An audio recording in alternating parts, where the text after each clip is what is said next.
Neil Ferguson, Professor, Imperial College, advising the government. It's everywhere today, so I'm not going to get into it. This is the guy who has been referred to as Professor Lockdown. And it turns up, or it turned out, that he's been breaching his own guidelines to meet with a married woman that he's having an affair with. And it's been in the news today, not just nationally, but internationally. In the US, Tucker Carlson and some of the Fox News people have made much of this because it's happening everywhere, you know. It happened in Scotland, didn't it? One of the Scottish government's closest advisors, she had to resign after travelling a few hundred miles in breach of lockdown. Anyway, okay. Lovely stuff, eh? Lovely hurling, as we say in Ireland. The madness continues. Before we go anywhere, I want to say hi to somebody you might not know. How you doing? Steve Sasso. Steve's a friend of mine. He's emailed me a few times over the last couple of years, and he's a generous supporter of the Richie Allen Radio Show and a lovely bloke. So Steve, thanks very much, mate. I sent you an email today. Thanks for your support and for your friendship. And I don't say that lightly. I do mean that sincerely. Thank you. So Miriam Henane is an investigative journalist, activist, functional medicine consultant, and a very good filmmaker. She made Vanishing of the Bees, and she'll join me very soon. Come here and I tell you, I think one of the things they're doing is, I think they're trying to dehumanize the world. How did you come to that conclusion? That's a bit of a stretch, isn't it? I think they are. They didn't just begin doing this dehumanizing thing in January or February. They've been doing it for a long time. But I think they've ramped it up to dehumanize the world.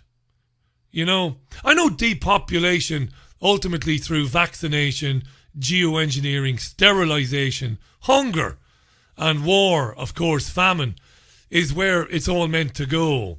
But I think this particular aspect of it, this pandemic, if I may be so bold, I believe as much as it is about introducing a way to coerce people to have vaccines, I think it's to dehumanize us.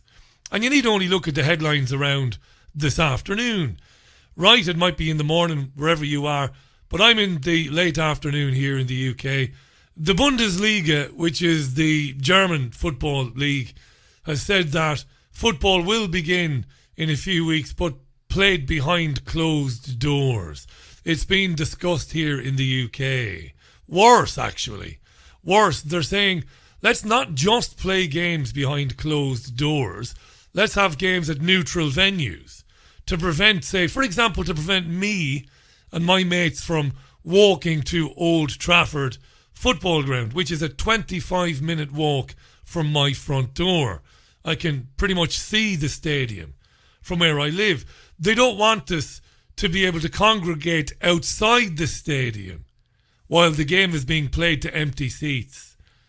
So they're suggesting the games are played at neutral venues. They're talking about social distancing in schools, a new normal at work, people staying away from people as much as you can, they are saying. Masks on public transport, the new normal. And they're not talking about this in terms of let's do it for a while. They're talking about this being the way we go ahead, you know, the way we proceed as human beings in the future. I think the new normal is basically NWO speak for dehumanizing people. Relationships increasingly online. The vaccine with the chip that can be read by the phone. Separating people from their humanity. It's pretty horrifying, isn't it? Not many laughs in today's monologue, I'm afraid. It's deadly serious stuff. Now the government's, listen to this, the government's economic recovery plan should prioritise investing in broadband over roads. Says who? Says Lord Deben, or Deben. He's the chairman of the Committee on Climate Change. You see, this is what I mean about dehumanising people. Changing the human experience and forever altering interpersonal relationships. When they say we should prioritise broadband over building roads, obviously he's going to say that will help with climate change. But what it really leads to, it leads to interpersonal relationships increasingly being pushed into a digital world, into the digital age.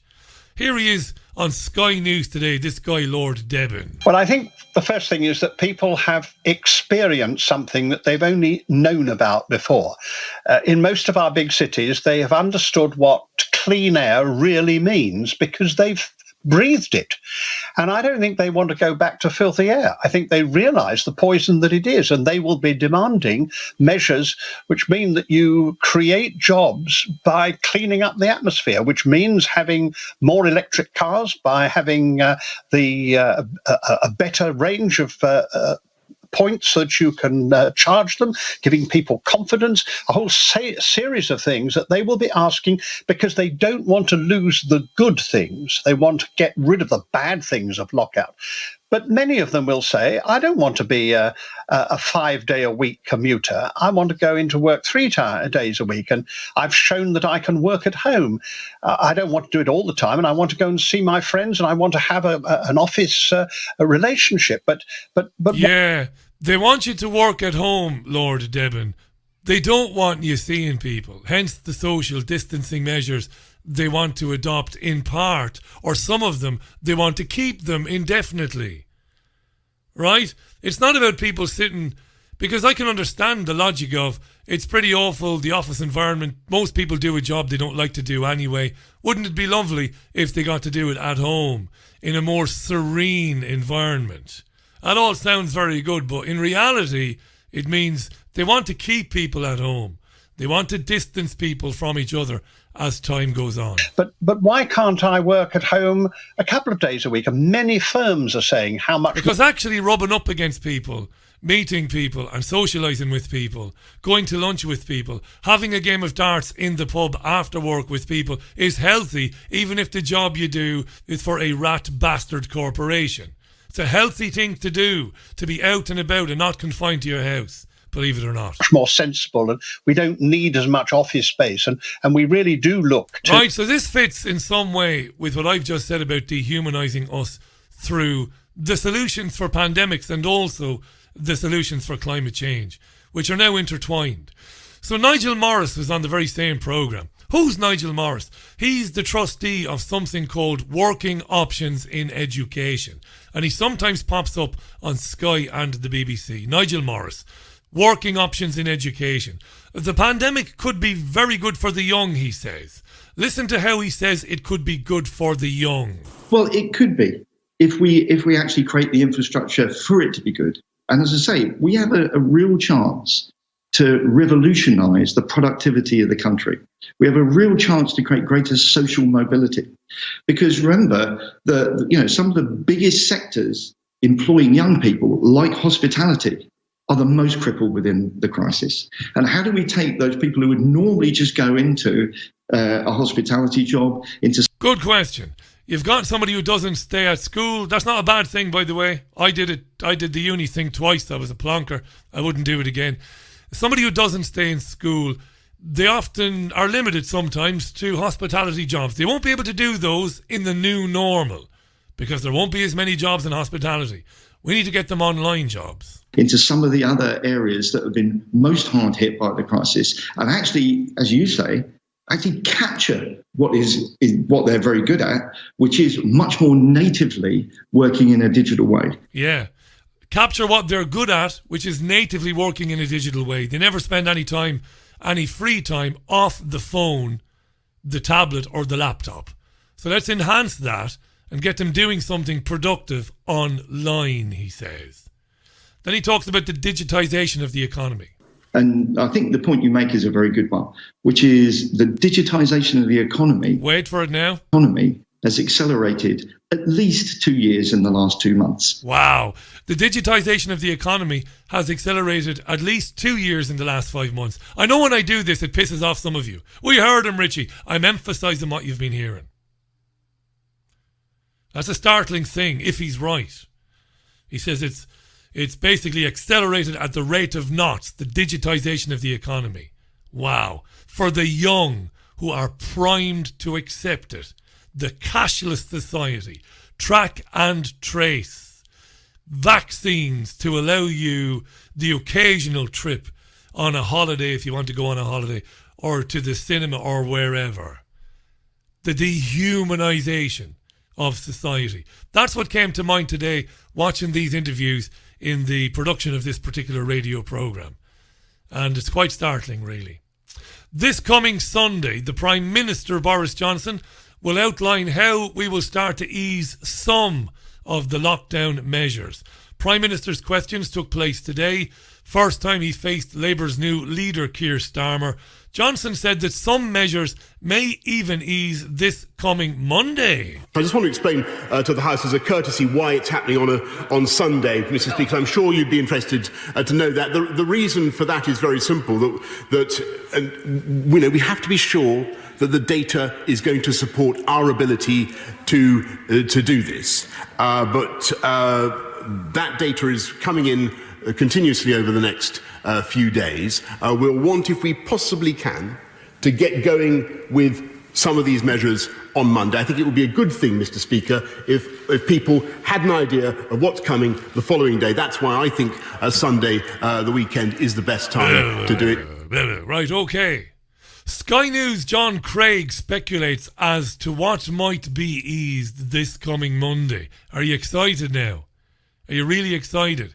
It's like Christmas week, waiting for Sunday till Johnson says, this is what we can ease and what we can't. Well, anyway, speculating as to what might be eased, here is Sky News presenter John Craig. Well, you notice he said some of the measures, didn't he? Now, earlier today, speaking to Kay Burley on Sky News, Mr. Matt Hancock, the Health Secretary, was talking about workarounds.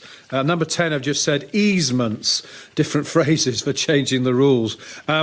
Mr. Hancock said there's strong evidence that outdoors the spread of the disease is much lower, so there may be workarounds that some businesses, for instance cafes, he said, especially over the summer, may be able to put into place.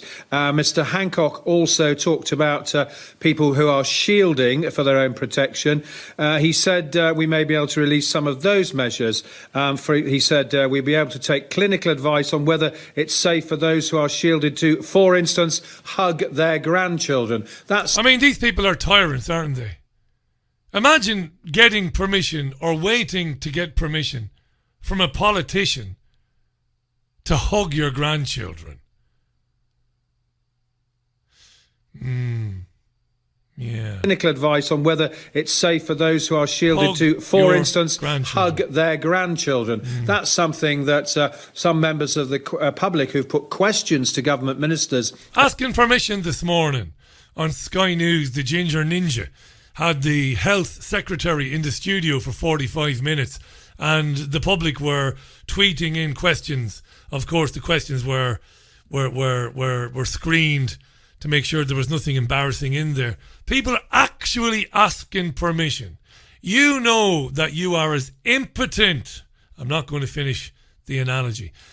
You couldn't be any more impotent as a human being. You couldn't be any more helpless, any more useless, any more spineless. If you're asking a politician, is it okay to go and hug your grandchildren? You know what I mean? The daily news conferences have been asking, as well as some MPs. It's been suggested in the last day or so that perhaps some sports, yes, sports like golf, fishing, tennis, golf, fishing, and tennis. No socialist should ever be caught dead anywhere near a golf course or on a tennis court either. And as for fishing, well, might be allowed to take place. Those where social distancing rules can be enforced, you stay at least 2 metres apart. We know that yesterday the chief scientific advisor warned very strongly against the 2 metre rule changing, saying it would be quite dangerous for it to be cut to 1 metre. Medication time. Mad. Hugging your grandchildren might be allowed. We'll wait for the straw-haired scarecrow goon on Sunday to tell us if it's okay to do that. I had to laugh. I told you that Johnson fielded questions at PMQs today. He was present in the chamber. Here is a question from Tory MP Rob Butler. Thank you, Mr. Speaker. These are very dark and difficult days, but can I highlight the amazing work that's being done by volunteers across the country to help others? In my own constituency, there are dedicated groups delivering groceries and prescriptions from Stokenchurch to Bedgrove, from Hewenden to Berryfields. I wonder if my right honourable friend would join me in thanking them all, but perhaps especially congratulating the organisers of Bernie the Bus. Bernie the Bus. Which, whilst it collects food for the food bank, plays very loud party music out of the back, bringing a real note of joy and happiness to the local communities as it performs a valuable public service. Yeah, Bernie the Bus goes around collecting food for food banks. No harm in that whatsoever. Although you are living in a failed state. If food banks are necessary, it's a failed state. Isn't it? It must be. Nobody should be hungry. Right? Right, we agree on that. So Bernie the Bus goes around and picks up food, and it blasts out party music as it does so, keeping the spirits high in this dreadful lockdown. Does Boris Johnson want to echo the sentiment of the right honourable gentleman and congratulate the Bernie Bus? Prime Minister. Well, as a thank you, I thank my honourable friend, and as a great believer in buses and part-time manufacturer. Part-time manufacturer. We'll come back to that. Can I agree very strongly with him about the good work done by Bernie the Bus and all who support it and travel therein. Bernie the Bus, yeah. That just reminded me of the ghost of summers past. Remember last year when Johnson was running for the leader of the Conservative Party position, he was on talk radio and he was asked a question about his hobbies. Do you remember that? What do you do to relax? What do you do to switch off? Here it is, your moment of zen. I like to paint, or I make things. I like to... What do you make? I have a thing where I make models of... when I was in Mayor of London, we built a beautiful... I make buses. You make models of buses? I make models of buses. So they're going to be in Downing Street? So what I do... No, what I don't make models of buses, but what I make is... I get old, I don't know, wooden crates. Yeah. What do you mean you don't know? You make them. Right. Yeah. Right? And then I paint them. And they have two suppose it's a box that's been used to contain two wine bottles, right? Right. And it will have the box was used to contain 2 wine bottles, right? Right. A dividing thing. Yeah. I turn it into a bus, and I put passengers. You really want to know this? You're making buses. You're making cardboard buses. That's what you do to enjoy yourself. I paint the passengers enjoying themselves on the wonderful bus. Great. I don't know why we've never used that clip apart from the one time back in June of last year. That's beautiful, that. I feel so much better. Lovely. If Johnson had been taking a lie detector test at the time he was asked the question, what do you do to wind down? And he was talking about the buses, it would have exploded, killing both him and the guy asking him the questions. Now, 23 minutes past 5, this is important. Kay Burley had a guy on from St. John's Ambulance this morning, a volunteer, but a high-up volunteer. It's very good, this, and it's very important because, well, it drills into the official story of the fabled Nightingale hospitals. Here's our Kay with a St. John's Ambulance volunteer called Matthew Leopold. Great name. Kay Burley. Worst death toll in the world, second worst, of course, here. The worst death toll in the world. In the United Kingdom is what we're being told, and the worst death toll of COVID-19 in Europe, in the United Kingdom, as a result of the figures that we saw yesterday. Now brighten up, Kay. Battle against the pandemic being fought by people on the front line, working hard and risking their lives to help. Matthew Leopold has been volunteering with St. John's Ambulance for 14 years. When we last spoke to him, beginning of April, he was about to take up the role of Senior Commander at NHS Nightingale. He joins us now. Hello to you. Thanks for joining us on the programme this morning. Talk to us about how that went. Commander Leopold.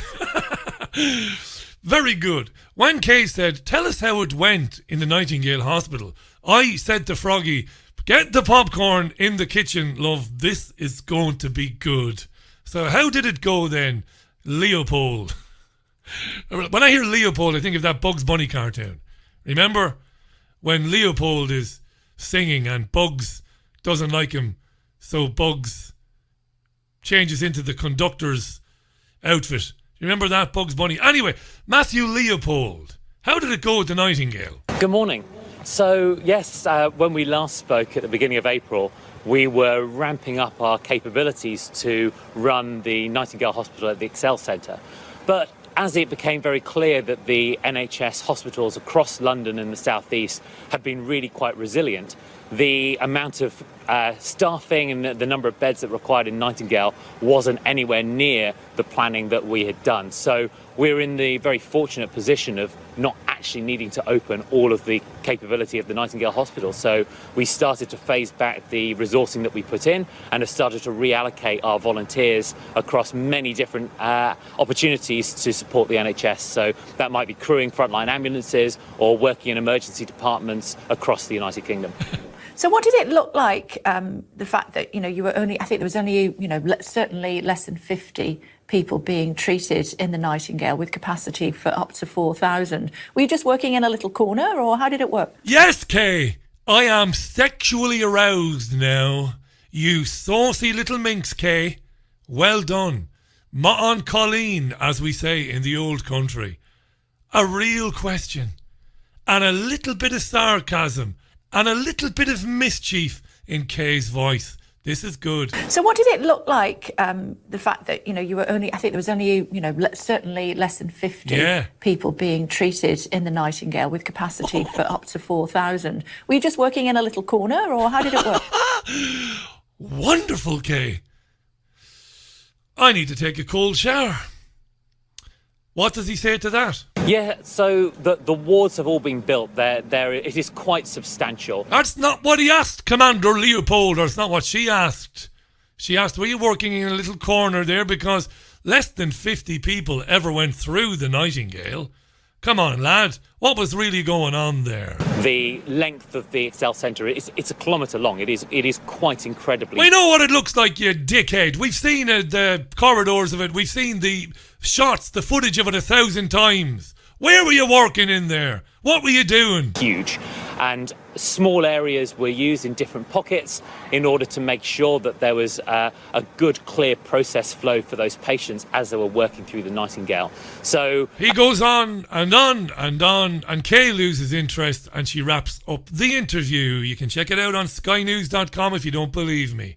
But she did well to ask about the little corridor, or the little corner of the hospital. Nothing has happened at the London Nightingale Hospital at the XL venue. Just an enormous amount of money pissed down the toilet. There was and is an abundance of beds in real hospitals in London, and this brings me back to Rosanna Allen-Khan, Labour MP, doctor and pathological liar. Because on Sophie Ridge's programme on Sky News 10 days ago, she told a whopper of a lie about the activities at the Nightingale Hospital in London, didn't she? The staff there are absolutely incredible and are a committed team. And this week on my shift, I was working with the Family Support Liaison team. And it really gave me the insight to see how this virus has been stripping families of the ability to grieve, of humanity. And the setup that they have at the Nightingale is phenomenal. We spend the day phoning patients' families, and I've been a doctor for many years, but there is nothing more heartbreaking than delivering the very worst of news over the phone. And on some occasions, we are able to bring a family member through to say goodbye, but we're only allowed to bring one person in. And imagine now for a family having to decide who is that individual that is able to go in and say goodbye, accompanied by a member of the team like myself. That is a crippling decision to make. And I found myself coming home heartbroken and asking myself, how much of this could have been avoided? Except that is a massive lie, that she spent her days at the Nightingale ringing people, ringing the families of people who had died there to give them the bad news, and also deciding if some people could come into the hospital to visit their loved ones there. A massive lie. Picked up on slightly by Sophie Ridge. I mean, there have been reports as well that the Nightingale Hospital in London has been largely empty. Largely empty. Look, I've been working at St George's in Tooting. That's where I work in the A&E. I've been working at St George's in Tooting. That's where I work in the A&E. Nightingale, obviously, it's an intensive care setup, but in... What? Look, I've been working at St George's in Tooting. That's where I work in the A&E. In the Nightingale, obviously, it's an intensive care setup, but in the A&E departments, my colleagues and I have been finding that the number of patients, worryingly, is going down for other illnesses. Yeah, there was a time when Rosanna Allen-Khan would have been destroyed politically and professionally for that lie. It's so huge, but not anymore. Now the media is falling over her and under her because allegedly Matt Hancock spoke to her in a sexist way yesterday afternoon when he told her to take a different tone with him in questions because she is a mental health shadow minister. Massive lie. Once you uncover one enormous lie around this narrative, this COVID-19, it's very easy to uncover others. But we don't have a media, do we? No. We have no media here. Not in the UK anyway. Right, this is the Richie Allen Radio Show, live from Salford and Greater Manchester on a very warm Wednesday afternoon. The time is coming up for 29 minutes to the top of the hour. This is Jamiroquai, who was born in Stretford, just down the road from here.